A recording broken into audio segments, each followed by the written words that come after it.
Շնորհակալ եմ։ Տիկին դատախազ գլխադասային հանձնաժողովում մանրամասն անդրադարձել եք բոլոր թվային տվյալներին եւ բավականին լավ քննարկում ենք ունեցել զեկույցի վերաբերյալ, սակայն այսօր այստեղ ուզում եմ ձեզ հատկապես հարցնել ձեր գնահատականը վերջին 3 տարիների ընթացքում կոռուպցիայի դեմ պայքարի արդյունավետության վերաբերյալ եւ հարցս հետեւյալն է. արդյոք կան էլի որոշ գործիքակազմեր կամ ինստիտուտներ, որ պետք է ներդրվեն այս պայքարն էլ ավելի արդյունավետ դարձնելու համար։ Շնորհակալ եմ Տիկին Ղազարյան, մենք առանձին գլուխ ունենք հաղորդման մեջ կոռուպցիային վերաբերող, վստահ եմ ծանոթացել եք, հասցրել եք ծանոթանալ, բայց ընդհանուր ձեր հարցի հնարավորությունը օգտագործելով նշեմ, որ մենք մի քանի ուղղություններով մեր կարողությունը, ոչ միայն մեր, այլև քննչական մարմինների կարողությունը բարելավելու աշխատանքներ ենք իրականացնում։ Եթե նկատել եք կոռուպցիոն հանցագործությունների զգալի մասում մենք արդեն փողերի լվացման հանցակազմեր ունենք։ Նախկինում փողերի լվացման հանցակազմը չի կիրառվել օրենսդրական ամրագրման պատճառով, բայց այս խնդիրը հաղթահարվեց Վճռաբեկ դատարանի 2 նախադեպային որոշումների հիման վրա եւ մոտեցվեց միջազգային պրակտիկային եւ դրա հիման վրա մենք կարողանում ենք արդեն ամբողջական պարտավոր չենք ամբողջական ապացուցել պրեդիկատը եւ կարողանում ենք արարքի օբյեկտիվ կողմի նկարագրությամբ ցույց տալ փողերի լվացման մեխանիզմը։ Մենք այստեղ 2 մարտահրավեր ունենք, որոնց ուղղությամբ աշխատում ենք։ Առաջինը դա ֆինանսական քննությունն է, որը տարբերվում է դասական քննությունից, որ իրականացվում է մյուս բոլոր հանցագործություններով։ Օրինակ մարդու դեմ ուղղված հանցագործություններով, սեփականության դեմ ուղղված մի մասով հանցագործությունների մենք բանկային գաղտնիքի հետ չենք առնչվում, բայց կոռուպցիոն հանցագործությունների 90%-ից ավելին կապված է բանկային շրջանառության հետ եւ այստեղ մենք մեր դատախազների կարողությունը բարելավում ենք կրթական ծրագրերի միջոցով, որպեսզի դատախազները կարողանան կարդան եւ հասկանան բանկային գաղտնիքը։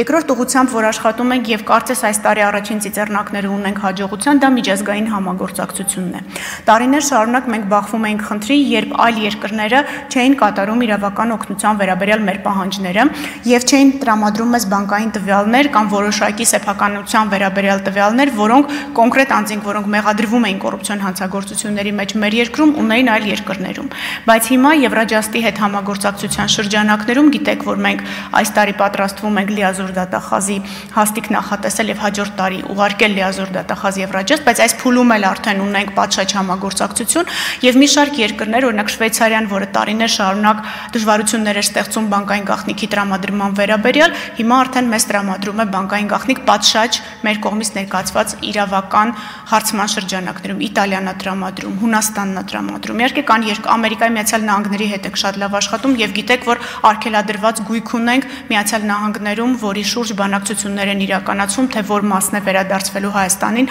որն է մնալու Միացյալ Նահանգներում։ Ուստի կոռուպցիոն հանցագործությունների հետ կապված իսկ սխալվեմ, եթե ասեմ, որ ամեն ինչ իդեալական է, բայց մենք գիտենք մեր թույլ կողմերը եւ դա է մեզ համար կարեւոր եւ այդ թույլ կողմերի ուղղությամբ մենք մեր կարողությունների ու քննիչների կարողությունների զարգացման աշխատանք ենք իրականացնում։ Նախկինում փորձաքննությունների ձևաչափով էր դատահաշվապահական փորձաքննություններ նշանակվում խնդիրը լուծելու համար, բայց մենք ուզում ենք քիչ-քիչ այդ ձևաչափից հեռանալ, որովհետև փորձաքննություններն շատ երկար են տևում։ Սրանք են հիմնական մեր մարտահրավերները, որոնց շուրջ աշխատելու ենք։